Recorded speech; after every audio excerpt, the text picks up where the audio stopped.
नमस्कार दोस्तों। आशा करता हूँ आप सभी ठीक होंगे। आज हम बात करने जा रहे हैं एक और ऑर्गेनाइजेशन के बारे में, आसाम राइफल, जो कि एक नॉर्थ ईस्ट में प्ले रोल करती है, अपना सिक्योरिटी प्रदान करती है north east reason of India में। और काफ़ी कुछ जानेंगे इसके बारे में, इसके पास्ट के बारे में, इसके फॉर्मेशन के बारे में, और अब क्या रोल प्ले करती है, किस रीज़न में प्ले रोल करती है, और अभी हाल ही में न्यूज़ में किस वजह से ये चर्चा में रही थी। इन सभी बातों को हम जानेंगे इस वीडियो में। और साथ ही साथ जो आप ये 4 क्वेश्चन देख रहे हो स्क्रीन पे, जैसे कैसे इसको ज्वाइन करें, क्या ये एक सीएपीएफ है या आर्मी है, क्या वाई क्यों इम्पोर्टेंट है आसाम राइफल, और कौन कंट्रोल करता है, इन सारे क्वेश्चंस के सवालों के जवाब हम इस वीडियो में ढूंढेंगे और फाइंड आउट करेंगे। तो शुरू करते हैं आज का वीडियो। हम आप सभी का स्वागत करता हूं मैं अपने चैनल लर्न विद नॉलीफाइड में। और आप हमसे जुड़ सकते हो टेलीग्राम पे, जिसका लिंक आपको डिस्क्रिप्शन बोर्ड में मिल जाएगा। और साथ ही साथ आप हमारे ऑडियो कोर्सेज को भी ज्वाइन कर सकते हो। आप स्पॉटिफाई जैसे प्लेटफॉर्म में आप अगर हमारे चैनल के नाम को सर्च मारोगे तो आपको वहाँ हमारे द्वारा बनाए गए ऑडियोज़ मिलेंगे, जहाँ हम पर्टिकुलरली किसी टॉपिक में एज ए रिवीजन, जो आप समझ सकते हो जैसे रिवीजन के लिए कंसेप्ट्स होते हैं, उस तरह से हमने उसमें वीडियो ऑडियोज़ बनाए हैं, उस पर बात की है, डिटेल में बात की है। आई होप आपके लिए वो अ, अच्छा आपके लिए हेल्पफुल हो। सो जाके देखिए ज़रूर। सो स्टार्ट करते हैं आज का वीडियो असम राइफल के बारे में। So what is Assam rifle, right? Assam rifle is the oldest paramilitary force of India. ये भारत का सबसे ओल्डेस्ट, सबसे पुराना पैरामिलिट्री और एक लौता पैरामिलिट्री फोर्स है। अगर हम सही शब्दों में कहें तो ये लौता एक single oldest paramilitary force in India है। जो ये फॉर्म्ड हुआ था, ये आपका ब्रिटिशर्स ने बनाया था ये। और क्यों बनाया था ये ब्रिटिशर्स ने, उनको इस चीज़ की ज़रूरत क्यों पड़ी थी? क्योंकि 18 1800 दशक में आपको पता है कि ब्रिटिश हमारे इंडिया में थे। उन्होंने उस वक्त उस टाइम असम रीजन को कैप्चर किया था, यानी कि एनेक्स किया था।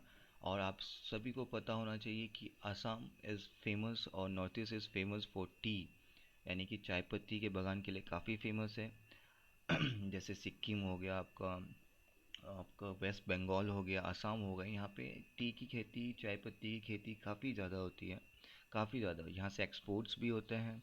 सो इन सभी के सिक्योरिटी प्रोवाइड कराने के लिए आपके ब्रिटिश आर्मी ने इस असम राइफल को फॉर्म किया था इन 1835 में। और शुरुआती दौर में इसका नाम कछार लेवाई था। ये नाम काफ़ी इम्पोर्टेंट है, कछार, क्योंकि इसी ये जो कछार नाम रखा गया था, ये वहाँ आसाम में एक डिस्ट्रिक्ट है जिसको हम नॉर्थ कछार हिल्स कहते हैं, उसी के नाम पे रखा गया था, जो कि आपके सिलचर रीजन में पड़ता है। हालांकि इसका नाम अभी चेंज हो गया है, उसका नाम दिमा हसाऊ हो गया है। इस संदर्भ में आपसे मैं डिटेल में बात करूंगा, क्योंकि I have spend my 5 years of childhood there in this place. मैंने अपने जीवन के 5 साल स्कूल टाइम के यहाँ गुजारे हैं, तो मैं यहाँ की कंडीशंस आप सभी से शेयर करूँगा। कैसे कंडीशंस थी, अब क्या कंडीशंस है, और कैसे ये एक पैरामिलिट्री फोर्स वहाँ अपना रोल प्ले करती है, किस तरह से ये पीस मेंटेन करती है, या फिर कैसे ये वहाँ पे काउंटर इंसर्जेंसी से टैकल करती है। इन सभी चीज़ों के बारे में हम डिटेल में बात करेंगे। जैसे कि आप देख सकते हो कि इस फोर्स का नाम काफ़ी बार चेंज किया गया है अकॉर्डिंग टू दी आपके दशक के हिसाब से। जैसे कि 1883 में आसाम फ्रंटियर पुलिस रखा गया था, फिर आसाम मिलिट्री पुलिस रखा गया, और एट लास्ट 1917 में इसका नाम आसाम राइफल रखा गया था। ये एक लौता फोर्स है जिसने आपके वर्ल्ड वॉर 1 से लेकर वर्ल्ड वॉर 2 और कारगिल, इनफैक्ट कारगिल वॉर में भी अपना योगदान दिया है। काफ़ी पर्सनलों, आजम रफी के पर्सनल कारगिल वॉर में भी शहीद हुए थे। और जो इस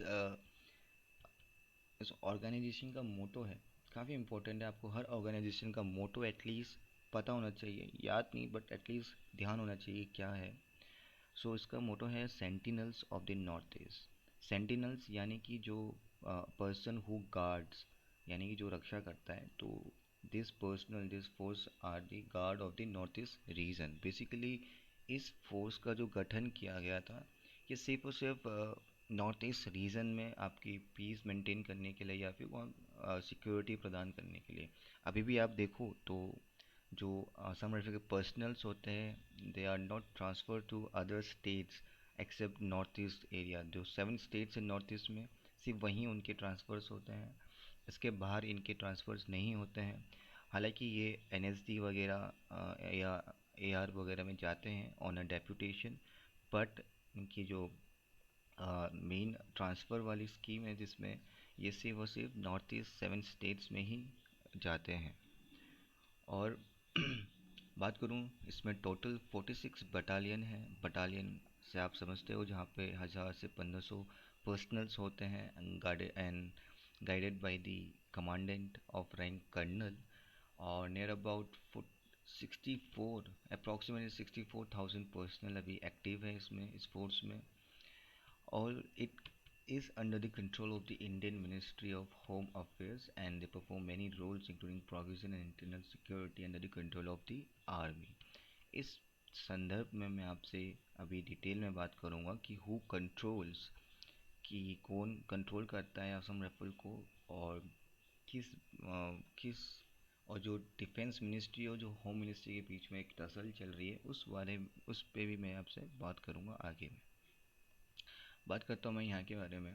ये एक तरह से कॉम्बैट फोर्स है, like unlike other police forces this are the combat forces, this force are the combat force है, यानी कि ये combat battle, hand to hand battle भी करती है। ये आपके बेसिकली ये आपके इंडो म्यांमार बॉर्डर के लिए माना जाता है कि गाइड करने के लिए, कंट्रोल करने के लिए या फिर पीस मेंटेन करने के लिए। जिस तरह आपके बाकी सीएपीएफ है जो कि सपोज़ सीआईएसएफ है, आपके सीआरपीएफ है, आपके बीएसएफ है जो कि पाकिस्तान और बांग्लादेश बॉर्डर को पीस मेंटेन करते हैं। उसी तरह आपके जो एसएसबी है आपके भूटान और नेपाल से रिलेटेड बॉर्डर को देखते हैं। उसी तरह इन ये असम राइफल है, ये आपके इंडो म्यांमार को देखते हैं on on on paper, right. और यहाँ मैं आपको एक चीज़ क्लियर कर दूँ कि असम राइफल आपके बाकी सीएपीएफ के अंडर नहीं आते हैं। जैसे कि CAPF central arm police force, जिसके अंदर आपके सीआईएसएफ आते हैं। 5 फोर्सेस आते हैं जिसके अंदर सीआईएसएफ, बीएसएफ, सीआरपीएफ, आईटीबीपी और आपका एसएसबी। ये जो असम राइफल है ये आपके सीएपीएफ के अंडर नहीं आता है, और इसका भी रीज़न है। और काफ़ी पॉइंट्स है या काफ़ी वे है जिस पे ये कुछ जो उसकी कैरेक्टरिस्टिक्स है वो आपके सीएपीएफ फोर्सेस से मिलती है, और कुछ कैरेक्टरिस्टिक्स है जो आपके आर्मी से मिलती है। तो ये काफ़ी कंफ्यूजिंग रहता है, बच्चे काफ़ी कंफ्यूज रहते हैं कि ये आपके सीएपीएफ में आता है, क्या बोले इसे हम, पैरामिलिट्री बोले या सीएपीएफ बोलें या आर्मी बोलें। तो आज इस सवाल का जवाब हम इस वीडियो में ढूंढेंगे। बात करते हैं इसके हेडक्वार्टर्स की। इसका जो हेडक्वार्टर है वो मेघालय के कैपिटल शिलोंग में है। काफ़ी ब्यूटीफुल सिटी है, कभी जाना। काफ़ी आपको हिल स्टेशन है ये, काफ़ी इम्पोर्टेंट है। यहाँ आपका डीजीआर बैठता है, यानी कि डायरेक्टर जनरल बैठता है। जिस तरह आपके बाकी सीएपीएफ में भी डायरेक्टर जनरल होता है, लेकिन वहाँ जो डायरेक्टर जनरल होता है वो आईपीएस रैंक का होता है, आईपीएस कैडर होता है। यहाँ जो डायरेक्टर जनरल होता है वो आपके आर्मी के लेफ्टिनेंट जनरल रैंक का व्यक्ति होता है। ये डिफरेंसेस है आपके बाकी सीएपीएफ से। अगर हम कंपेयर करें तो ये बाकी सीएपीएफ से इस वे में भी डिफरेंट है कंट्रोल के उसमें।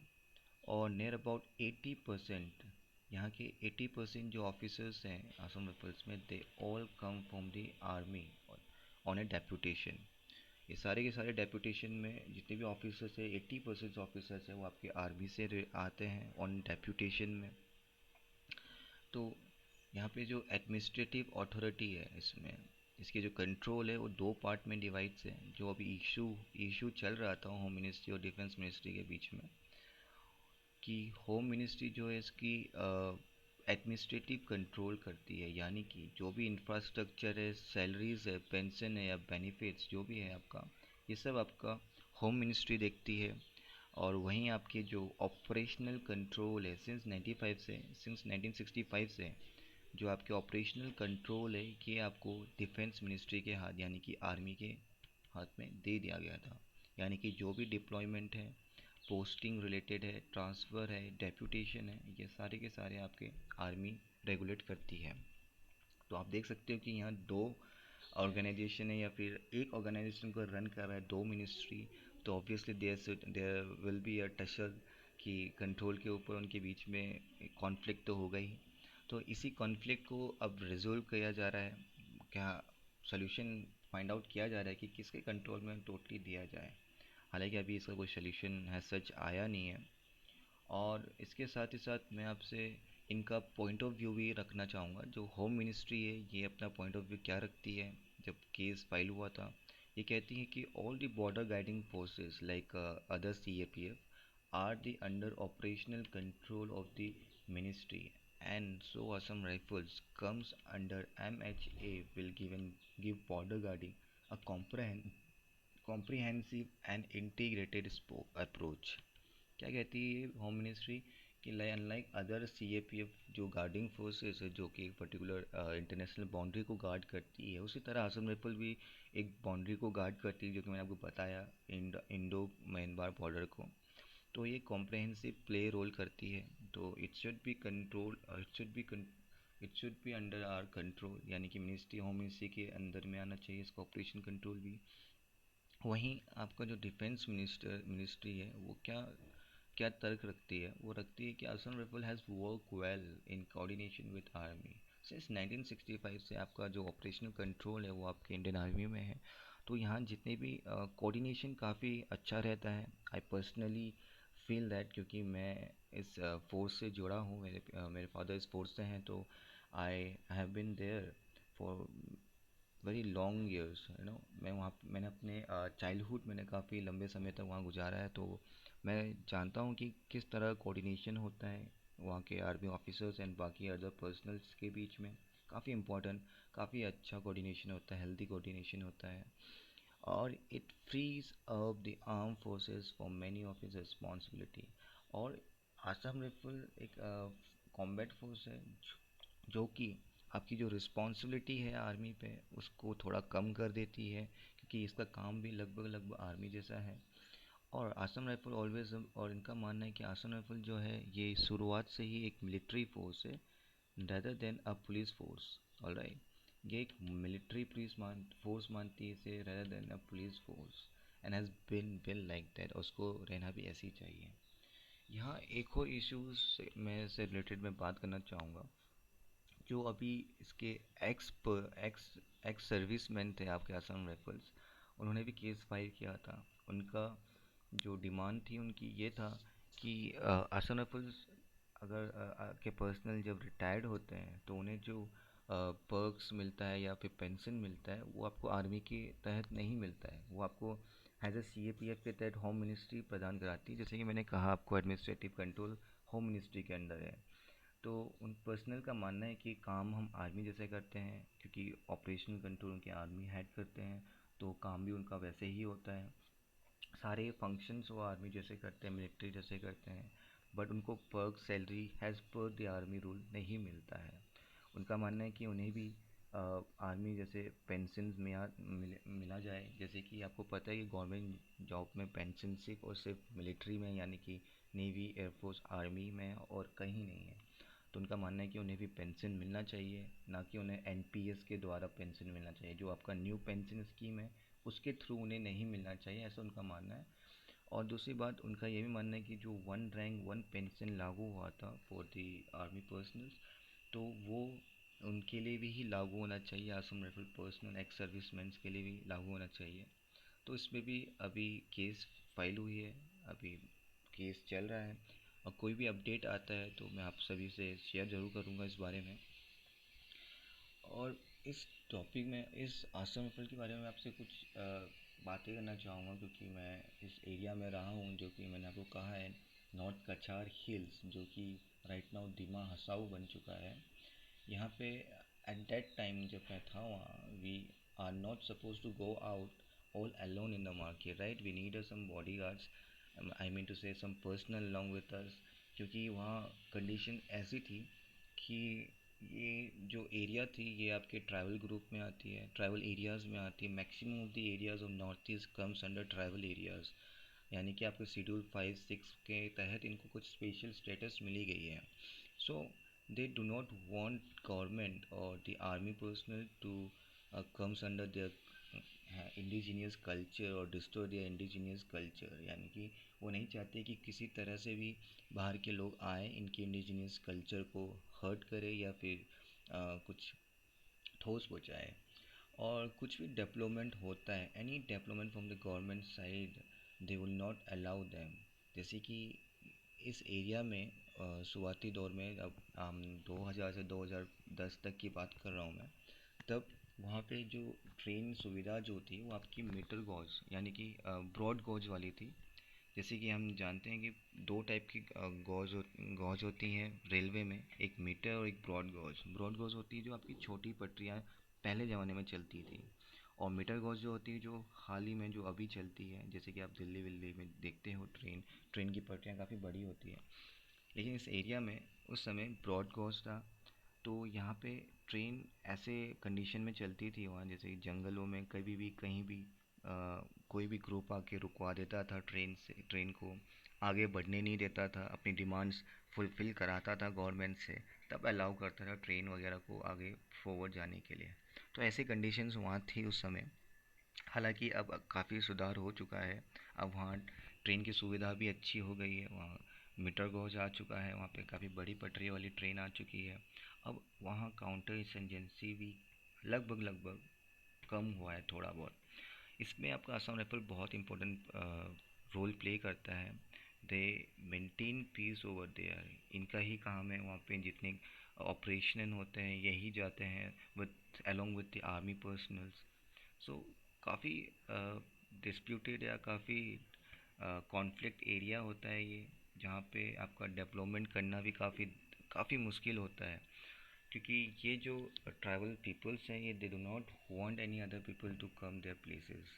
ठीक है, जैसे कि आपने अभी सी ए एन आर सी देखा था आपने कि असम में आपके गुवाहाटी जो भी असम के लोग हैं वो नहीं चाहते कि बाहर से कोई और आए उनके एरिया में और उनके कल्चर को ठोस पहुँचाए।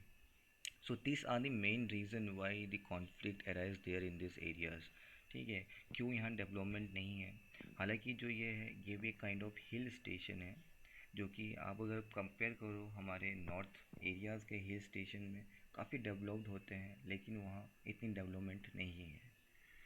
सो यही था आपके इस एरिया असम राइफल के बारे में, इसके अप्रोच के बारे में, इसके रोल के बारे में, कैसे ये रोल प्ले करता है, और इसके फॉर्मेशन के बारे में। हालांकि अभी भी कोई क्लियर नहीं है कि इसकी कंट्रोल किसके हाथ में जाएगा, बट हैज़ ऑफ नाउ जो आपका एडमिनिस्ट्रेटिव कंट्रोल है वो होम मिनिस्ट्री पे है, और जो आपका ऑपरेशनल कंट्रोल है वो आपका डिफेंस मिनिस्ट्री पे है। So that's all for today's in this video.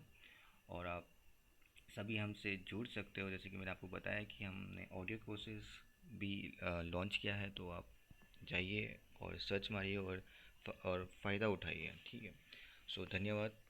जय हिंद, जय भारत।